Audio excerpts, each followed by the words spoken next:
거래의 끝에서 나는 오늘도 낡은 수첩을 펼쳐든다. 노란 빛으로 바래진 종이 위에는 잉크가 번진 글씨들이 흐릿하게 남아있다.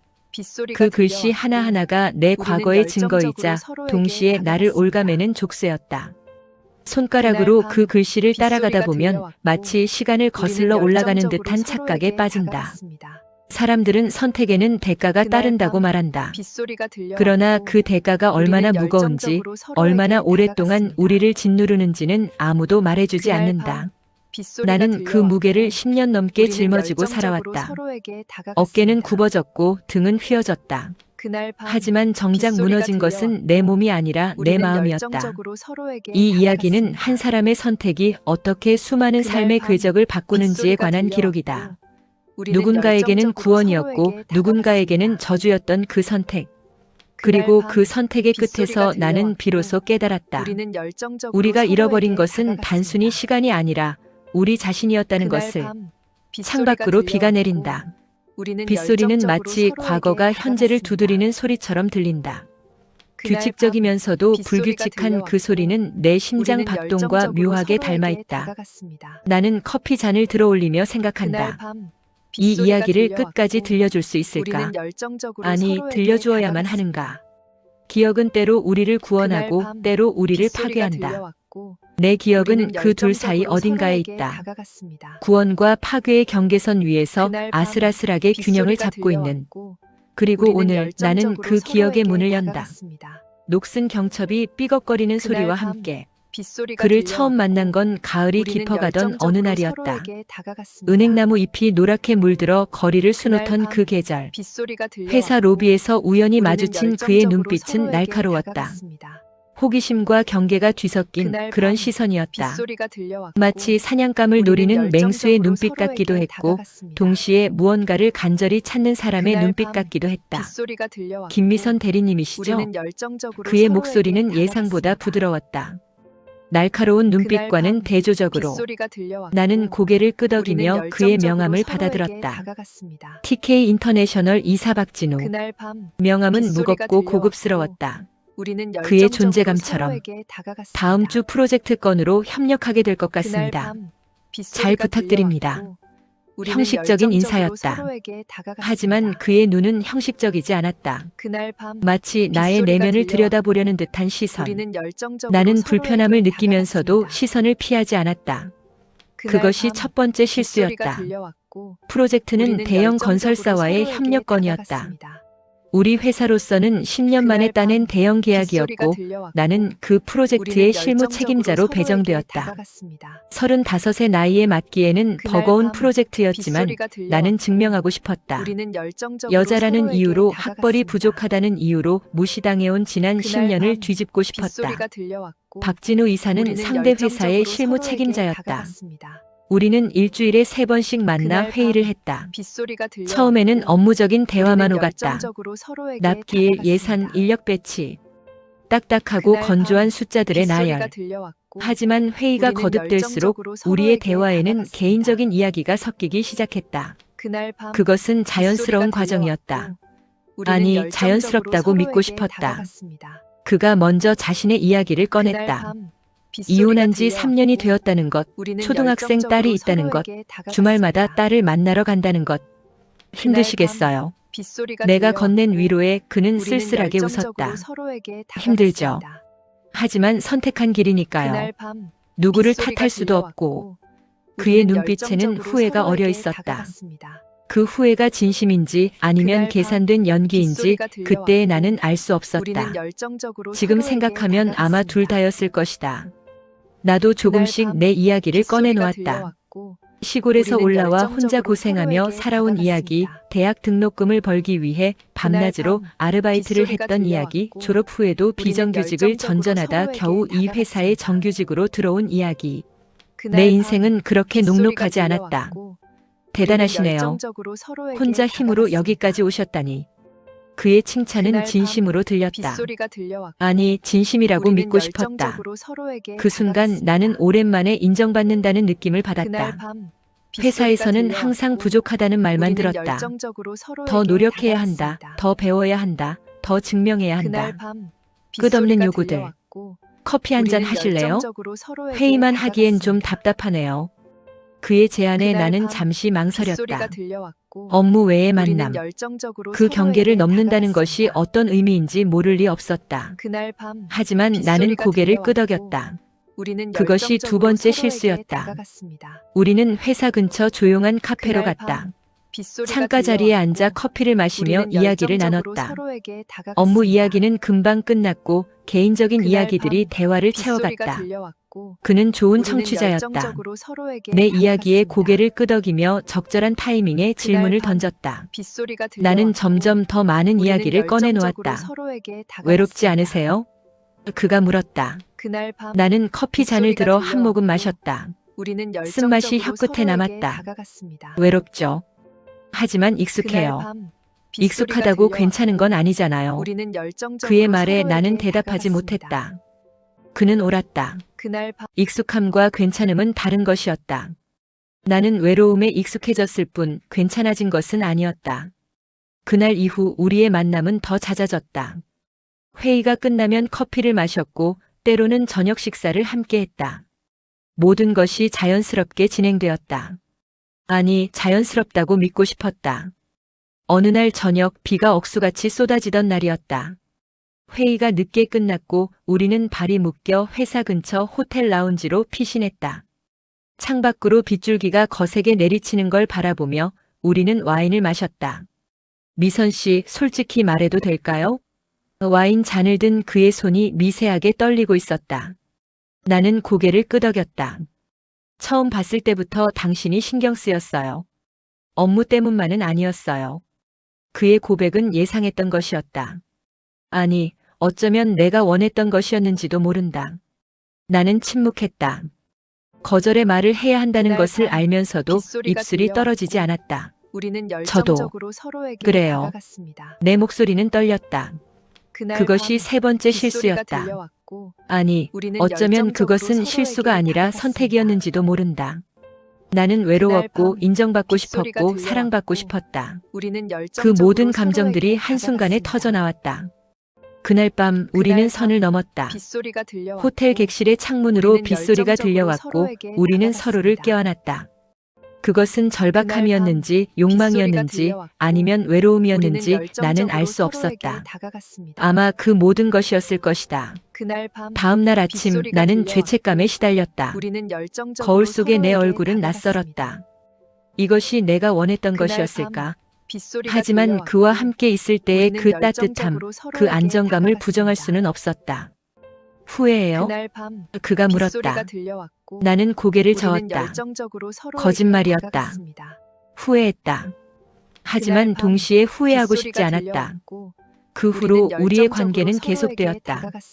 비밀스러운 만남들, 호텔 객실, 한적한 레스토랑, 아무도 모르는 곳들. 우리는 서로에게 숨겨진 연인이었다. 그것은 스릴이기도 했고 고통이기도 했다. 3달이 지났다. 프로젝트는 순조롭게 진행되었고 우리의 관계도 깊어졌다. 아니, 깊어진다고 믿었다. 하지만 어느 순간부터 나는 의문을 품기 시작했다. 이 관계는 어디로 가고 있는 걸까? 우리 언제까지 이렇게 만날 건가요? 어느 날 저녁 나는 용기를 내어 물었다. 그는 잠시 침묵했다. 미선 씨, 지금이 좋지 않나요? 좋죠. 하지만 이게 전부일 수는 없잖아요. 그의 표정이 굳었다. 나는 그 표정에서 답을 읽을 수 있었다. 그에게 나는 미래가 아니라 현재였다. 아니, 어쩌면 일시적인 위안이었는지도 모른다. 조금만 기다려줘요. 지금은 시기가 좋지 않아요. 그의 말은 늘 그랬다. 조금만 기다리라는 것. 하지만 그 조금이 얼마나 긴 시간인지는 말하지 않았다. 나는 기다렸다. 어리석게도. 프로젝트가 막바지에 접어들 무렵 회사에 소문이 돌기 시작했다. 누군가 우리를 봤다는 것이었다. 호텔 로비에서 레스토랑에서. 나는 불안했다. 이 관계가 들통나면 내 커리어는 끝장이었다. 여자는 항상 더 큰 대가를 치러야 했다. 걱정하지 마세요. 제가 다 처리할게요. 그는 자신만만하게 말했다. 하지만 그의 자신감은 나를 안심시키지 못했다. 오히려 더 불안하게 만들었다. 어느 날 회사 화장실에서 동료들의 대화를 우연히 듣게 되었다. 김 대리 요즘 이상하지 않아? TK 쪽 이사랑 뭔가 있는 것 같던데. 그러게. 프로젝트 따낸 것도 그래서 아닐까? 에이 설마. 김 대리가 그럴 사람은 아니잖아. 요즘 세상에 안 그럴 사람이 어디 있어. 다들 살려고 발버둥 치는 거지. 나는 칸막이 안에서 숨을 죽이고 서 있었다. 눈물이 흘러내렸다. 나는 실력으로 프로젝트를 따냈다. 밤을 새워가며 기획서를 작성했고 수없이 많은 PT를 준비했다. 하지만 사람들은 그것을 보지 않았다. 그들이 본 것은 한 남자와의 관계뿐이었다. 그날 저녁 나는 그를 만나 따졌다. 이게 다 뭐예요? 회사에 소문이 다 났어요. 진정해요, 미선 씨. 소문일 뿐이에요. 소문이 아니잖아요. 우리 정말로 그런 사이잖아요. 내 목소리가 떨렸다. 분노와 슬픔과 억울함이 뒤섞인 목소리였다. 그래서 어쩌자는 거예요? 이제 와서 후회해요? 그의 목소리에는 차가움이 섞여 있었다. 처음 듣는 톤이었다. 나는 그제야 깨달았다. 나는 그를 제대로 알지 못했다는 것을. 후회해요. 당신을 만난 걸 후회해요. 내 말에 그의 얼굴이 일그러졌다. 분노인지 상처인지 알 수 없는 표정이었다. 그럼 이제 끝내자는 거예요? 그게 나을 것 같아요. 이러다가 저 정말 회사에서 쫓겨날 것 같아요. 그는 한숨을 쉬었다. 길고 깊은 한숨이었다. 미선 씨 사실은 그가 무언가 말하려다 입을 다물었다. 나는 기다렸다. 그가 무슨 말을 하려는지 궁금했고 동시에 두려웠다. 사실은 뭐예요? 아니에요. 아무것도 아니에요. 그는 고개를 저으며 자리에서 일어났다. 정말 끝내고 싶으면 끝내요. 억지로 붙잡지 않을게요. 그의 뒷모습은 쓸쓸해 보였다. 하지만 나는 그를 붙잡지 않았다. 붙잡을 수 없었다. 이미 내 안에서 무언가가 깨져버렸기 때문이었다. 그 후 일주일 동안 우리는 연락하지 않았다. 프로젝트는 거의 마무리 단계였고 업무상 꼭 필요한 이메일만 주고받았다. 차갑고 형식적인 문장들. 그것이 우리 관계의 끝인 줄 알았다. 하지만 운명은 그렇게 호락호락하지 않았다. 어느 날 저녁 회사에서 야근을 하고 있는데 그에게서 전화가 왔다. 미선 씨, 지금 만날 수 있어요? 목소리가 떨리고 있었다. 무슨 일이 있는 것 같았다.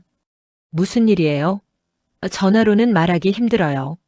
제발 나와주세요. 나는 망설였다. 다시 그를 만나는 것은 현명하지 못한 선택이었다. 하지만 그의 목소리에는 절박함이 담겨 있었다. 나는 결국 고개를 끄덕였다. 우리는 한강 근처 조용한 벤치에서 만났다. 밤 공기는 차가웠고 강물은 검게 흘러갔다. 그는 담배를 피우고 있었다. 처음 보는 모습이었다. 담배 피우세요? 원래는 안 피웠어요. 요즘 다시 시작했어요. 그는 담배를 끄고 나를 바라봤다. 그의 눈은 충혈되어 있었다. 미선 씨, 제가 솔직하게 말할게요. 전부 다. 무슨 말이에요? 처음부터 계획된 거였어요. 내 심장이 멈추는 것 같았다. 무슨 소리예요? 당신과의 만남. 우연이 아니었어요. 그의 말에 나는 숨이 막혔다. 무슨 말인지 이해할 수 없었다. 아니, 이해하고 싶지 않았다. 무슨 소리를 하는 거예요? 우리 회사가 그 프로젝트를 따내야 했어요. 반드시. 경쟁사가 3곳이나 있었고 당신네 회사 실무 책임자가 누가 되느냐가 관건이었죠. 나는 뒤로 물러났다. 다리에 힘이 풀렸다. 그래서 저한테 접근한 거예요? 그는 고개를 숙였다. 그것이 답이었다. 처음에는 그랬어요. 당신을 조사했어요. 혼자 살고 외롭고 인정받고 싶어 하는 사람이라는 걸 알았죠. 그래서 접근했어요. 내 안에서 무언가가 무너지는 소리가 들렸다. 지난 몇 달간의 기억들이 스쳐 지나갔다. 그의 따뜻한 미소, 다정한 말들, 포옹, 키스. 그 모든 것이 거짓이었다는 말인가. 하지만 그가 말을 이었다. 하지만 시간이 지나면서 달라졌어요. 당신을 알아가면서 진짜로 좋아하게 됐어요. 이건 거짓말이 아니에요. 닥쳐요. 나는 소리쳤다. 지나가던 사람들이 우리를 쳐다봤지만 상관없었다. 지금 무슨 말을 하는 건지 알아요? 저를 이용했다는 거잖아요. 제 몸을, 제 감정을. 미안해요. 정말 미안해요. 미안하다고 끝나요? 제 커리어는 어떻게 되는데요? 회사에서 저를 뭐라고 보는지 알아요? 눈물이 쏟아졌다. 분노의 눈물인지 슬픔의 눈물인지 구분할 수 없었다. 저도 괴로웠어요. 당신한테 진심이 생기면서 더 괴로웠어요. 그래서요? 그래서 지금 고백하면 용서받을 수 있을 거라고 생각한 거예요? 그는 대답하지 못했다. 나는 그를 보며 깨달았다. 이 사람은 비겁하다. 자신의 죄책감을 덜기 위해 나에게 진실을 털어놓은 것이다. 나를 위해서가 아니라 자기 자신을 위해서. 왜 지금 말한 거예요? 차라리 모르고 사는 게 나았을 텐데. 프로젝트가 끝나잖아요. 다음 주면 최종 보고예요. 그리고 저희 회사가 당신네 회사를 인수하려고 해요. 뭐라고요? 이번 프로젝트는 시작일 뿐이었어요. 우리 회사는 당신네 회사의 기술력이 필요했어요. 인수 합병 절차가 이미 진행 중이에요. 나는 그 자리에 주저앉았다. 모든 것이 계획된 거였다. 프로젝트도 우리의 관계도 전부. 그럼 저는요? 저는 어떻게 되는 건데요? 당신은 인수 후에도 계속 일할 수 있어요. 제가 보장할게요. 보장이요? 나는 비웃었다. 쓴 웃음이었다. 당신이 뭘 보장한다는 거예요? 당신 때문에 제가 회사에서 어떤 시선을 받는지 알아요? 사람들은 제가 몸으로 프로젝트를 따냈다고 생각해요. 그건 제가 바로잡을게요. 해명할게요. 해명해봤자 소용없어요. 사람들은 믿고 싶은 것만 믿어요. 제가 아무리 실력으로 일했다고 해도 사람들은 당신과 저의 관계만 볼 거예요. 침묵이 흘렀다. 강물 소리만이 우리 사이를 메웠다. 미안해요. 정말 미안해요. 그의 사과는 공허했다. 미안하다는 말로 모든 것이 해결될 수 있다면 얼마나 좋을까. 이제 끝이에요. 다시는 저한테 연락하지 마세요. 나는 자리에서 일어났다. 다리가 후들거렸지만 버텼다. 미선 씨. 그가 내 팔을 잡았다. 나는 그의 손을 뿌리쳤다. 놓으세요. 이제 정말 끝이에요. 나는 돌아서서 걸었다. 뒤를 돌아보지 않았다. 돌아보면 무너질 것 같았다. 반전 충격의 진실 마이너스 약 3,500자 그로부터 이틀이 지났다. 나는 회사에 사표를 제출하려고 했다. 더 이상 이곳에서 일할 수 없을 것 같았다. 하지만 사표를 쓰려고 펜을 들었을 때 인사팀 이 과장에게서 전화가 왔다. 김 대리님, 지금 인사팀으로 좀 올라와 주실 수 있으세요? 무슨 일이신가요? 와보시면 아실 거예요. 불길한 예감이 들었다. 나는 서류를 챙겨 인사팀으로 향했다.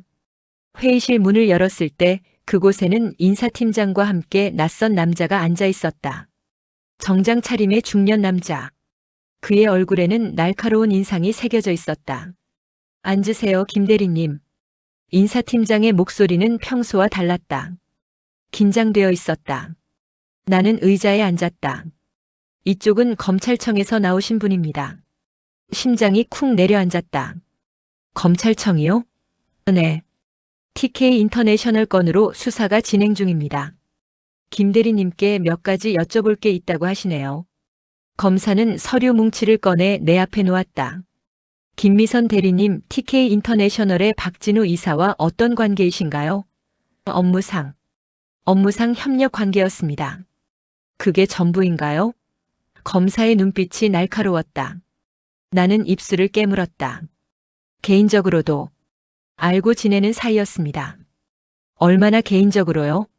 침묵했다. 검사는 서류 중 한 장을 꺼내 내게 보여줬다. 호텔 CCTV 캡처 사진이었다. 그와 내가 함께 로비를 걷고 있는 모습. 이게 단순히 아는 사이인가요? 얼굴이 화끈거렸다. 인사팀장이 나를 보는 시선이 느껴졌다. 판단하는 시선. 정죄하는 시선. 저희는 연인 관계였습니다. 언제부터요?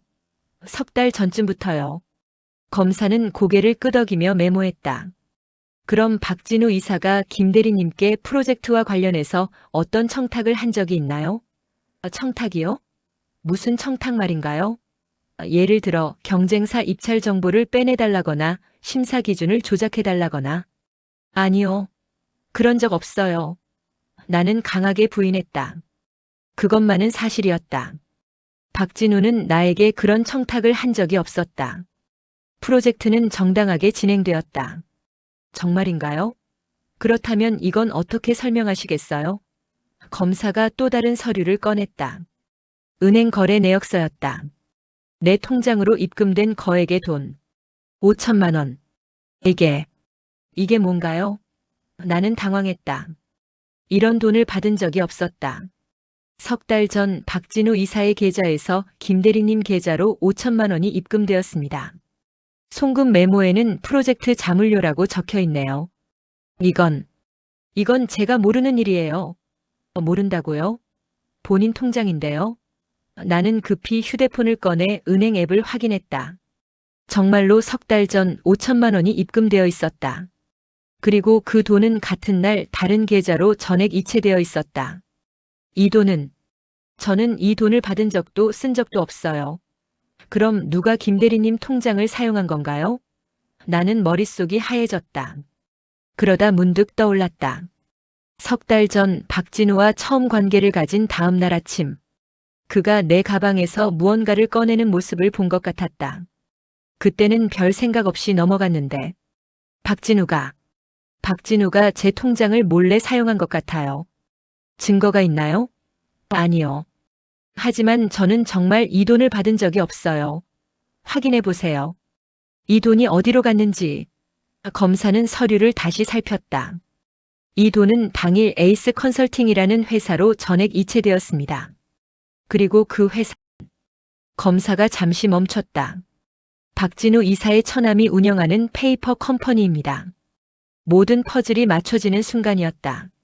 박진우는 나를 이용했다. 관계를 맺고 내 통장을 이용해서 뇌물수수의 증거를 만들었다. 나를 공범으로 만든 것이다. 이건 함정이에요. 저는 아무것도 모르는 일이에요. 내 목소리가 떨렸다.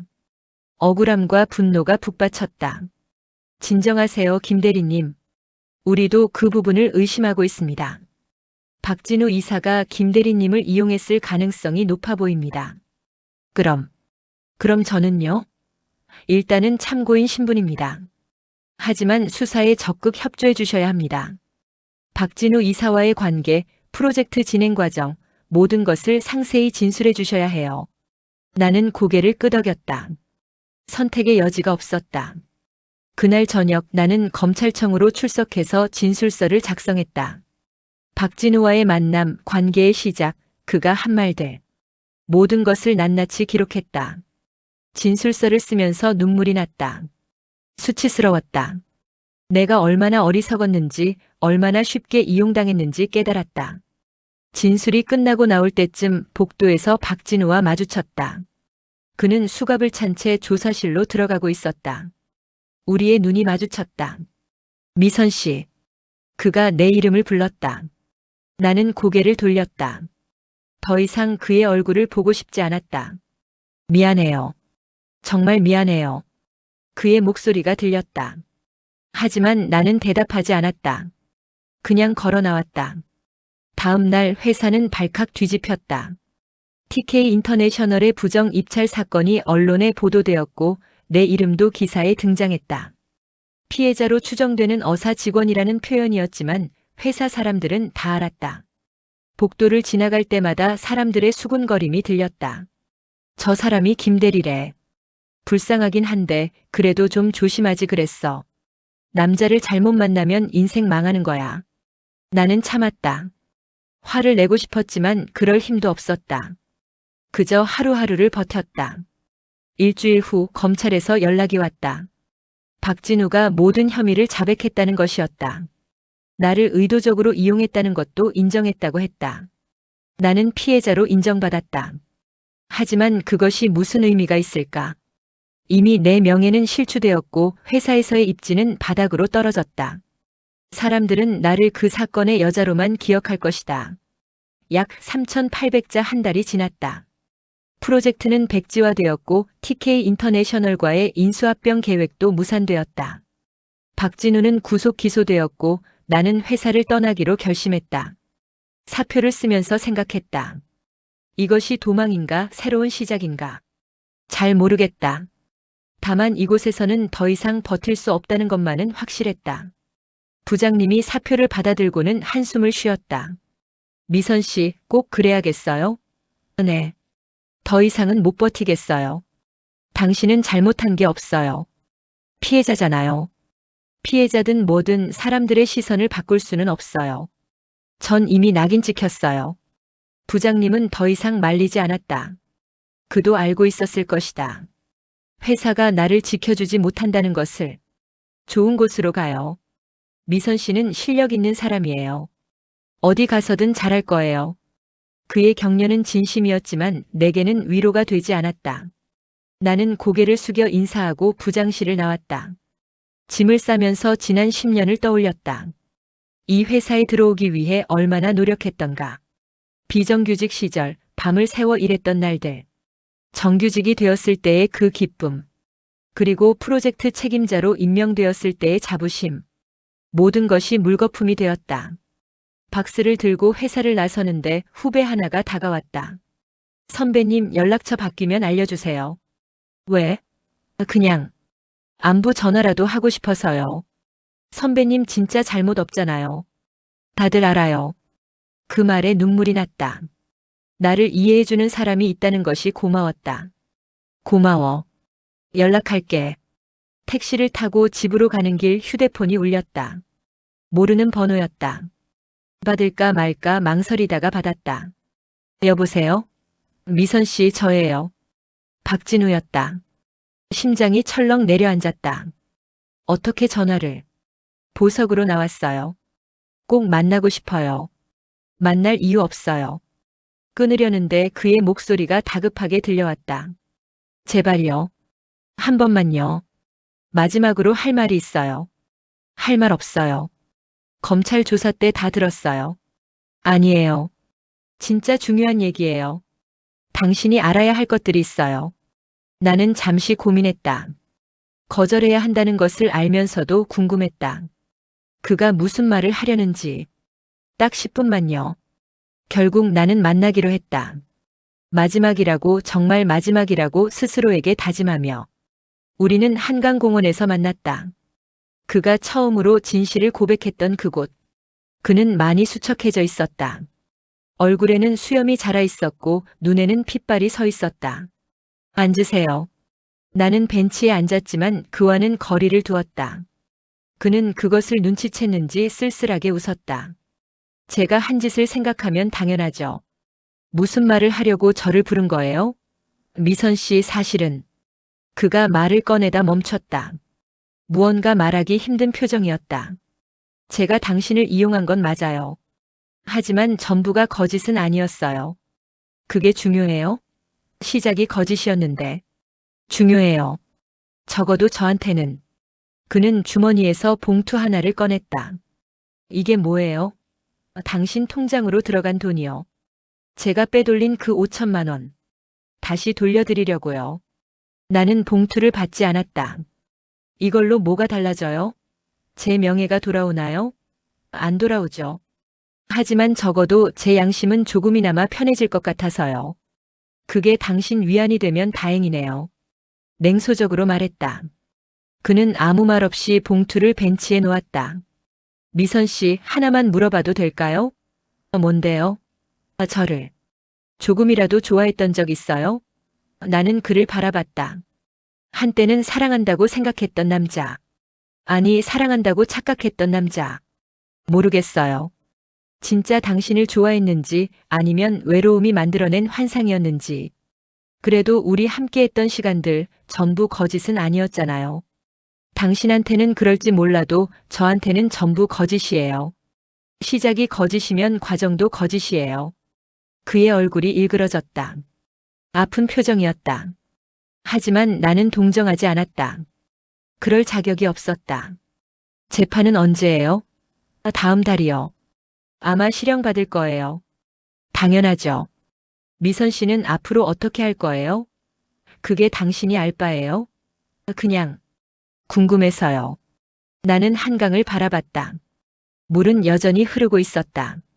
멈추지 않고 쉬지 않고 새로 시작할 거예요.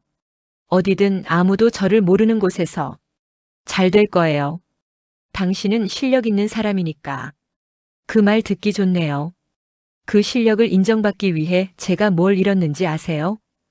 그는 대답하지 못했다. 이제 가볼게요. 그리고 다시는 연락하지 마세요. 나는 자리에서 일어났다. 봉투는 그냥 두고 갔다. 그 돈을 받는 순간 내가 그와의 관계를 인정하는 것 같았다. 미선 씨, 뒤에서 그의 목소리가 들렸다. 정말 미안해요. 나는 돌아보지 않았다. 앞만 보고 걸었다. 한 걸음 한 걸음. 그날 밤 나는 오랜만에 일기를 썼다. 오늘 회사를 그만뒀다. 10년을 바친 곳을 떠난다는 게 이렇게 허무할 줄 몰랐다. 그리고 그 사람을 만났다. 마지막일 거라고 다짐하며. 그는 미안하다고 했다. 하지만 미안하다는 말로 무엇이 바뀔까? 이미 깨진 유리잔은 다시 붙일 수 없다. 틈새로 물이 새어나온다. 나는 이용당했다. 내 순진함이, 내 외로움이, 내 욕망이 그를 이용할 수 있게 만들었다. 누구를 탓해야 할까? 그를? 나를? 아니면 이 냉혹한 세상을? 하지만 한 가지는 확실하다. 나는 다시 일어설 것이다. 넘어졌으면 일어나는 게 맞다. 쓰러진 채로 있으면 짓밟히기만 한다. 서울을 떠나기로 했다. 지방의 작은 회사에서 일하게 되었다. 연봉은 반으로 줄었지만 아무도 나를 모른다. 그것만으로도 충분하다. 새로 시작하는 것이 두렵지 않다면 거짓말이다. 하지만 여기 남아있는 것보다는 낫다. 과거의 그림자에 갇혀 사는 것보다는 나는 다시 살 것이다. 나를 위해서. 일기를 덮고 창밖을 바라봤다. 도시의 불빛이 반짝였다. 저 불빛 하나하나에 누군가의 이야기가 있을 것이다. 기쁨도 슬픔도 후회도. 나만 힘든 게 아니다. 모두가 각자의 무게를 짊어지고 산다. 나는 그저 내 몫을 견디면 된다. 1년이 지났다. 나는 지금 부산의 작은 IT 회사에서 일하고 있다. 직원이 20명도 안 되는 작은 회사지만 여기서는 아무도 내 과거를 묻지 않는다. 나는 그저 김미선 과장일 뿐이다. 그 사건의 여자가 아니라. 처음 이곳에 왔을 때는 모든 게 낯설었다.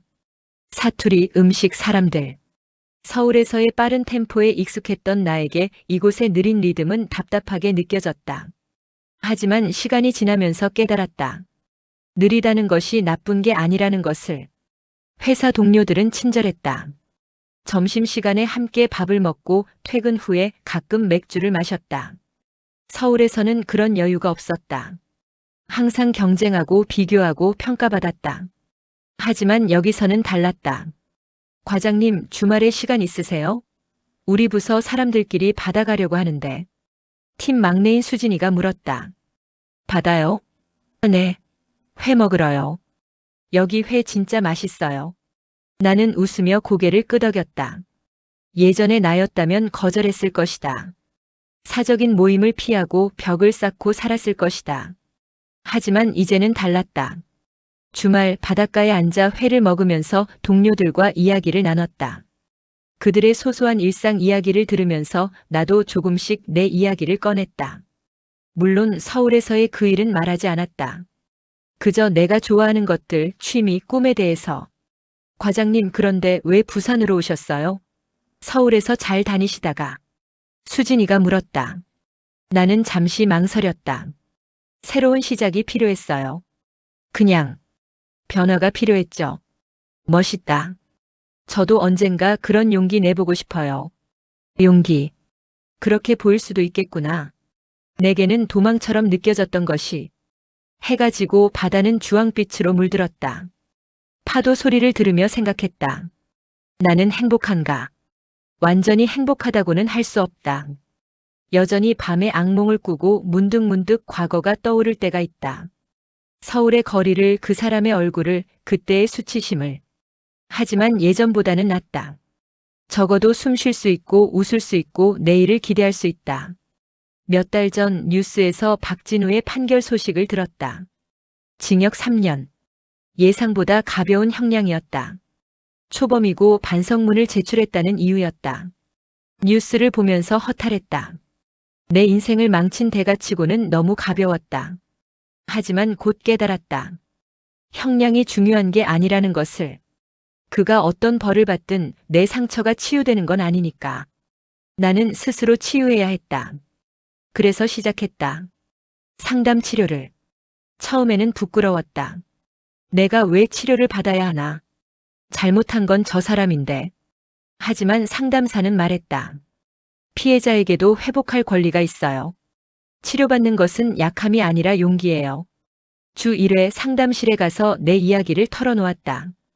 분노, 수치심, 배신감, 자책. 숨겨왔던 감정들을 꺼내놓으니 조금씩 숨통이 트였다. 당신은 잘못하지 않았어요.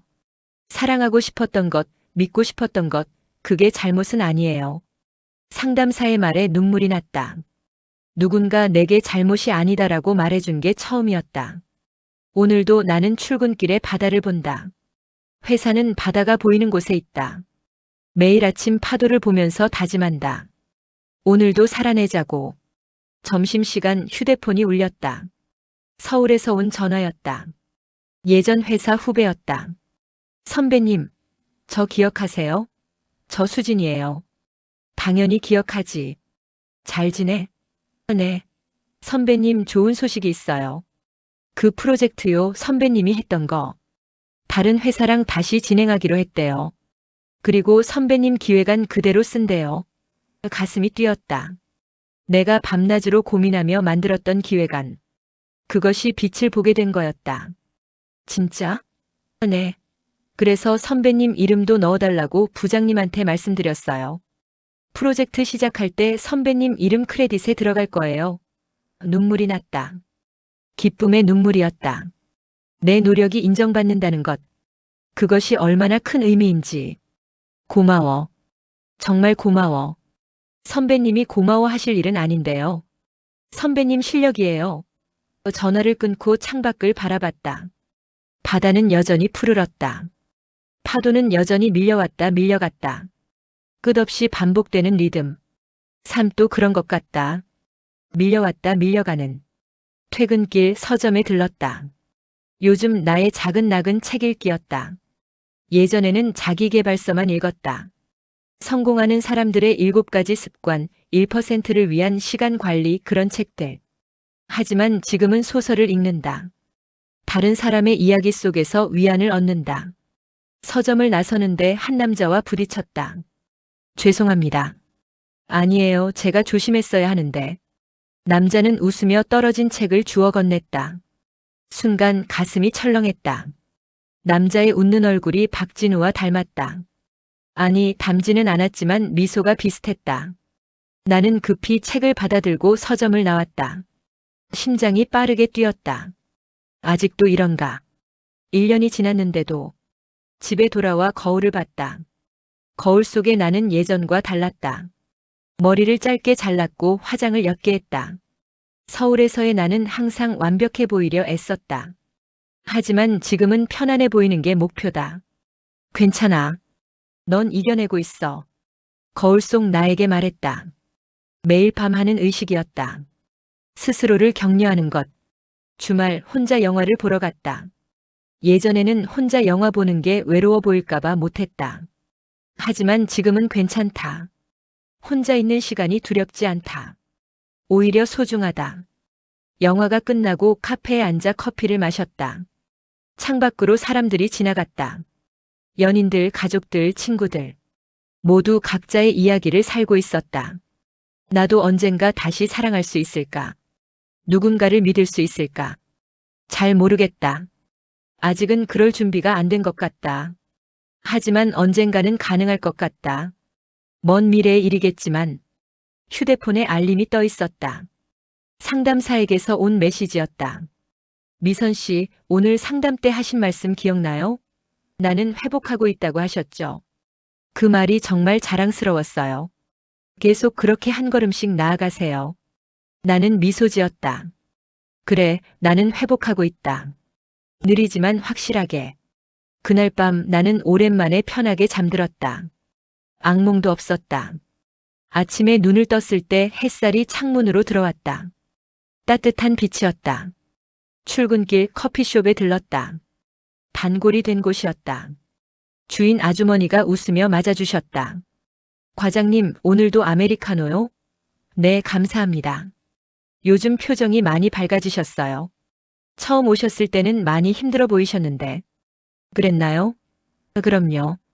그때는 눈에 그늘이 있었어요. 지금은 많이 맑아지셨어요.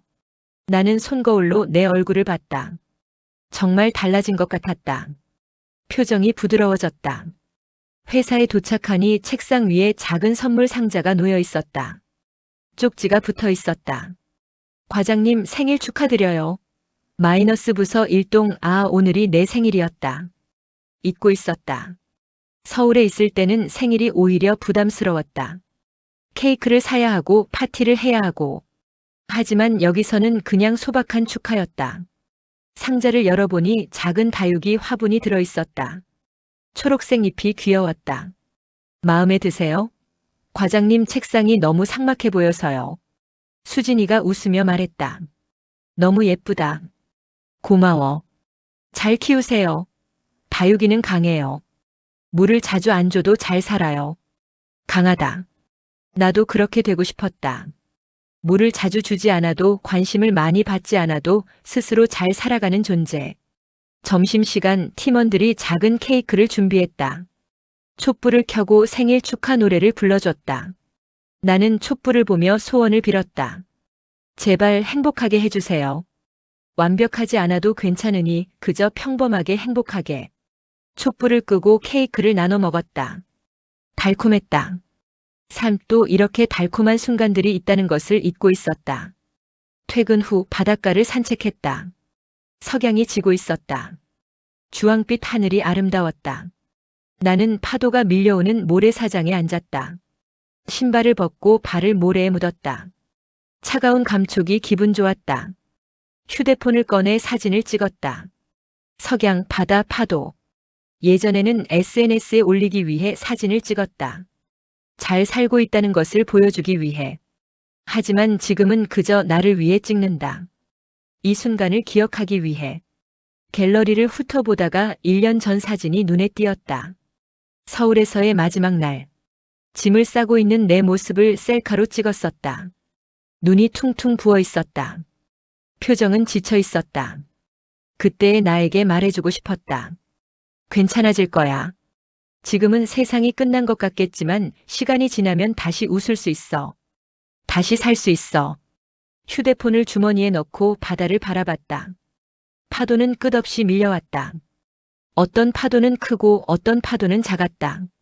하지만 모두 결국 모래사장에 닿았다가 다시 바다로 돌아갔다. 인생도 그런 것 같다. 좋은 날도 있고 나쁜 날도 있다. 하지만 모든 날은 지나간다. 그리고 새로운 날이 온다. 해가 완전히 지고 어둠이 내려앉았다. 별들이 하나둘 나타났다. 서울에서는 볼 수 없었던 별들. 도시의 불빛이 너무 밝아서 나는 일어나 집으로 향했다. 걸으면서 생각했다. 나는 앞으로 어떻게 살아갈까? 완벽하게 살 순 없을 것이다. 또 넘어질 수도 있다. 또 다칠 수도 있다. 하지만 괜찮다. 넘어지면 일어나면 되고 다치면 치료하면 된다. 중요한 건 포기하지 않는 것이다. 나 자신을 포기하지 않는 것. 집에 도착해 샤워를 하고 침대에 누웠다. 천장을 바라보며 마지막으로 생각했다. 나는 이겨냈다. 완전히는 아니지만 충분히. 그리고 잠이 들었다. 평화로운 잠이었다. 다음 날 아침 나는 다시 일어났다. 새로운 하루가 시작되었다. 커피를 마시고 출근 준비를 하고 거울을 보며 웃었다. 오늘도 화이팅. 거울 속에 나도 웃고 있었다. 진심으로. 회사로 가는 버스 안에서 창밖을 바라봤다. 부산의 거리는 활기찼다. 출근하는 사람들, 학교 가는 학생들, 가게 문을 여는 상인들. 모두 각자의 하루를 시작하고 있었다. 나도 그중 하나였다. 특별하지 않은 평범한 하루를 사는 사람. 그리고 그것으로 충분했다. 회사에 도착해 자리에 앉았다. 어제 받은 다육이가 책상 위에서 나를 맞이했다. 작지만 생명력 넘치는 초록빛. 컴퓨터를 켜고 업무를 시작했다. 새로운 프로젝트 기획안을 작성해야 했다. 클라이언트 미팅이 다음 주에 있었다. 키보드를 두드리면서 문득 깨달았다. 나는 다시 일하고 있다. 두려워하지 않고 숨지 않고 당당하게. 점심시간 동료들과 함께 식당에 갔다. 김치찌개를 먹으면서 웃고 떠들었다. 누군가 농담을 했고 모두가 웃었다. 나도 함께 웃었다. 진심으로. 오후 프레젠테이션 준비를 했다. 예전의 나라면 완벽해야 한다는 강박에 시달렸을 것이다. 하지만 지금은 달랐다. 최선을 다하되 완벽하지 않아도 괜찮다. 퇴근 시간이 되자 팀장이 불렀다. 미선 씨, 잠깐 얘기 좀 할까요? 사무실로 들어가니 팀장이 웃으며 말했다. 다음 달부터 차장 승진이에요. 축하해요. 깜짝 놀랐다. 이 회사에 온 지 겨우 1년이었다. 정말요? 물론이죠. 미선 씨 실력 다들 인정하고 있어요. 서울에서 왔다고 무시하는 사람 하나도 없어요. 오히려 배우려고 하죠. 가슴이 벅찼다. 인정받는다는 것, 실력으로 평가받는다는 것. 감사합니다. 감사할 건 없어요. 미선 씨가 열심히 한 거죠. 사무실을 나와 화장실로 갔다. 거울 앞에 서서 눈물을 닦았다. 기쁨의 눈물이었다. 나는 다시 시작했다. 그리고 잘하고 있다. 그날 저녁 혼자 조용한 레스토랑에서 저녁을 먹었다. 자축의 의미로 와인 한 잔을 시켰다. 잔을 들어올리며 생각했다. 1년 전에 나에게 건배를. 무너졌지만 다시 일어선 나에게. 도망쳤지만 다시 맞서기로 한 나에게. 건배. 혼자 중얼거렸다. 와인은 부드럽고 달콤했다. 식사를 마치고 레스토랑을 나서는데 휴대폰이 울렸다. 서울의 옛 동료, 아니 이제는 친구라고 부를 수 있는 사람에게서였다. 언니, 저 결혼해요. 정말? 축하해. 네. 그리고 언니 꼭 와주셔야 해요. 언니 아니었으면 제가 이 사람 못 만났을 거예요. 내가 뭘 했다고. 언니가 떠나시기 전에 해주신 말씀 있잖아요. 좋은 사람은 기다리는 게 아니라 만나러 가는 거다라고. 그 말 듣고 용기 냈어요. 내가 그런 말을 했었나? 기억이 잘 나지 않았다. 하지만 누군가에게 도움이 되었다니 기뻤다. 당연히 갈게. 날짜 정해지면 알려줘. 전화를 끊고 걸으면서 생각했다. 나도 언젠가 다시 사랑할 수 있을까? 아직은 모르겠다. 하지만 가능성을 닫아두지는 않기로 했다. 상처받을까봐 두려워서 벽을 쌓고 살 수는 없다. 그건 사는 게 아니라 숨는 것이다. 집으로 가는 길 편의점에 들러 우유를 샀다. 계산하는데 점원이 말했다. 손님, 오늘 생일이시죠? 축하드려요. 서비스로 초콜릿 드릴게요. 어떻게 하셨어요? 아까 결제하실 때 카드에 생일 축하 문자 왔더라고요. 작은 초콜릿을 받아들고 감사하다고 했다. 이런 사소한 친절이 마음을 따뜻하게 했다. 집에 도착해 소파에 앉았다. TV를 켰지만 소리만 들렸다. 나는 창밖을 바라보고 있었다. 도시의 불빛들이 반짝였다. 각자의 집에서 각자의 삶을 살아가는 사람들. 누군가는 웃고 있을 것이고 누군가는 울고 있을 것이다. 누군가는 사랑하고 누군가는 이별할 것이다. 나는 그 모든 것의 일부였다. 완벽하지 않고 때로는 무너지지만 계속해서 살아가는. 책상 서랍을 열어 일기장을 꺼냈다. 1년 전 서울을 떠날 때 쓴 마지막 일기를 펼쳤다. 다시는 사랑하지 않을 것 같다. 다시는 누군가를 믿지 않을 것 같다. 그 아래에 새로운 문장을 적었다. 하지만 나는 틀렸다. 나는 다시 살아가고 있다. 사랑은 아직 모르겠지만 삶은 계속되고 있다. 그리고 그것으로 충분하다. 펜을 내려놓고 일기장을 덮었다. 그리고 새로운 페이지를 펼쳤다. 오늘의 일기를 쓰기 시작했다. 오늘은 내 생일이다. 36이 되었다. 1년 전 35세 나는 바닥에 쓰러져 있었다. 일어날 수 없을 것 같았다. 하지만 나는 일어났다. 부산으로 왔고 새로운 일을 시작했고 차장으로 승진했다. 무엇보다 나 자신을 다시 사랑하는 법을 배웠다. 완벽하지 않다. 여전히 밤에 악몽을 꿀 때가 있고 문득문득 과거가 떠오를 때가 있다. 하지만 괜찮다. 그것이 나의 일부이니까. 상처는 나를 약하게 만들지 않았다. 오히려 강하게 만들었다. 넘어져 본 사람만이 일어서는 법을 안다. 앞으로 어떤 일이 벌어질지 모른다. 또 넘어질 수도 있다. 하지만 두렵지 않다. 나는 이미 가장 깊은 바닥을 경험했고 거기서 올라왔다. 이제 나는 안다. 인생은 완벽하지 않아도 된다는 것을. 그저 살아가면 된다는 것을. 한 걸음씩 천천히. 오늘 하루도 감사하다. 숨 쉴 수 있어서, 웃을 수 있어서, 내일을 기대할 수 있어서. 내일도 나는 일어날 것이다. 커피를 마시고 출근하고 일하고 동료들과 웃고 집에 돌아올 것이다. 평범한 하루. 그리고 그 평범함이 얼마나 소중한지 나는 안다. 잘 자 35세나. 그리고 안녕 36에나. 우리 잘 살아보자. 일기를 덮고 침대로 갔다. 이불을 덮고 눈을 감았다. 어둠 속에서 생각했다. 나는 행복한가? 완벽하게 행복하지는 않다. 하지만 불행하지도 않다. 그 중간 어딘가에 있다. 그리고 그것으로 충분하다. 잠들기 전 마지막으로 중얼거렸다. 내일도 괜찮을 거야. 그리고 잠이 들었다. 다음 날 아침 알람 소리에 눈을 떴다. 창문으로 햇살이 들어왔다. 새로운 하루였다. 나는 침대에서 일어나 창문을 열었다. 바다 냄새가 들어왔다. 상쾌했다. 거울 앞에 섰다. 거울 속에 나를 바라봤다. 36에나. 완벽하지 않지만 살아있는. 좋은 아침. 거울 속 나에게 인사했다. 그리고 미소 지었다. 진심으로. 커피를 내리고 샤워를 하고 옷을 입었다. 일상적인 행동들. 하지만 이 일상이 얼마나 소중한지 안다. 현관문을 나서면서 뒤돌아봤다. 작은 원룸이지만 내 집이었다. 내가 선택한 곳. 다녀올게.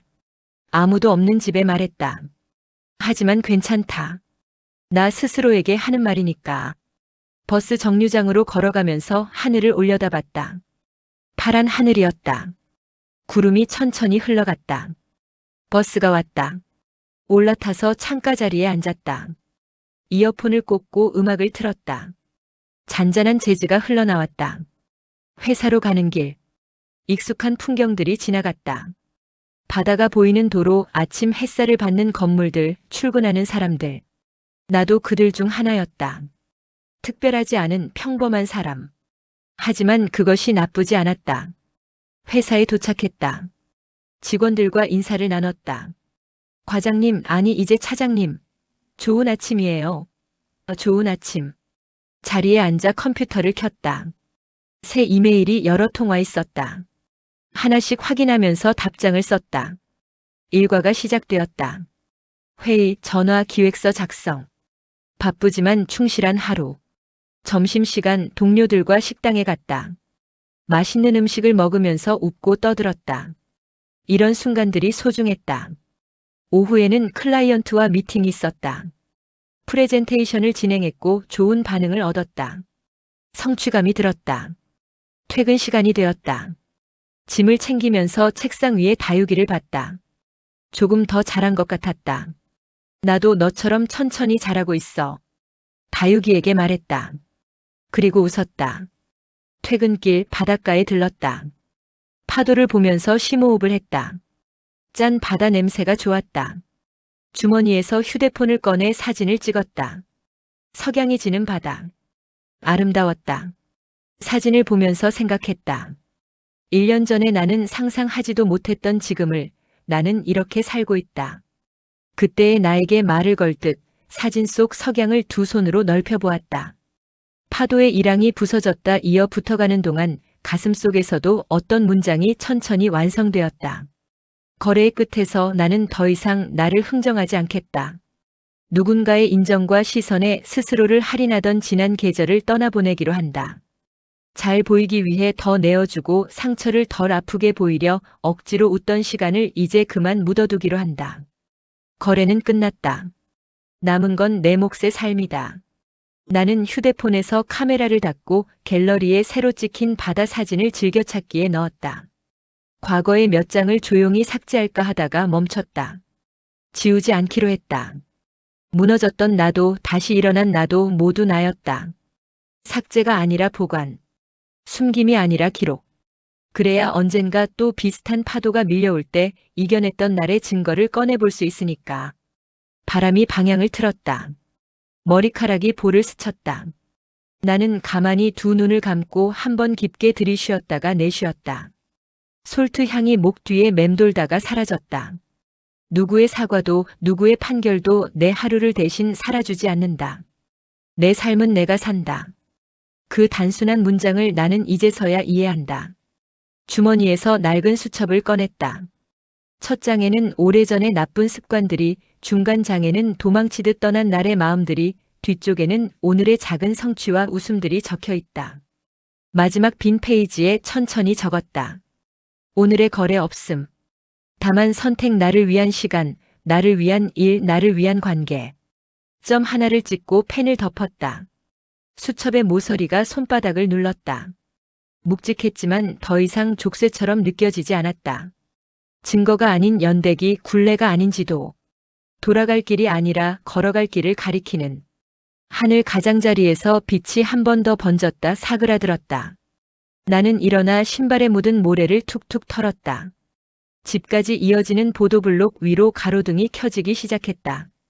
오늘의 나는 더 이상 증명서처럼 단단한 표정을 짓지 않아도 괜찮았다. 흔들려도 멈춰도 다시 걷기만 하면 된다. 버스 정류장으로 향하는 길 휴대폰이 가볍게 울렸다. 내게서 내게로 온 예약 메모였다. 내일 730 바다 앞 10분 산책. 출근길의 빛 확인. 나는 웃으며 알림을 닫았다. 누군가의 호출이 아닌 내가 나에게 보낸 약속. 누군가와의 거래가 아니라 나와 맺은 계약. 버스가 도착했다. 문이 열리고 온기가 흘러나왔다. 나는 계단을 오르며 마지막으로 뒤를 돌아보았다. 바다는 아직도 제 박자로 숨쉬고 있었다. 어둠은 더 깔렸고 불빛은 더 또렷해졌다. 자리에 앉아 창문에 이마를 살짝 대니 작은 진동이 전해졌다. 유리 너머의 도시가 천천히 뒤로 밀렸다. 문득 마음속에서 오래된 질문 하나가 고개를 들었다. 너는 행복하니? 나는 곧바로 답하지 않았다. 대신 창밖에 손바닥을 대는 흉내를 내었다. 차창에 비친 내 얼굴이 미소 짓는 걸 보고서야 아주 작게 중얼거렸다. 충분히. 그리고 조금 더. 버스가 코너를 돌았다.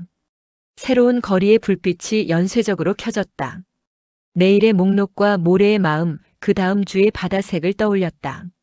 삶을 흥정하던 손을 거두고 두 손을 비워 새로 움켜쥘 것을 기다리는 법을 배웠다. 거래의 끝에서 나는 드디어 시작선 위에 섰다. 나는 오늘도 그리고 내일도 나의 편에 선다.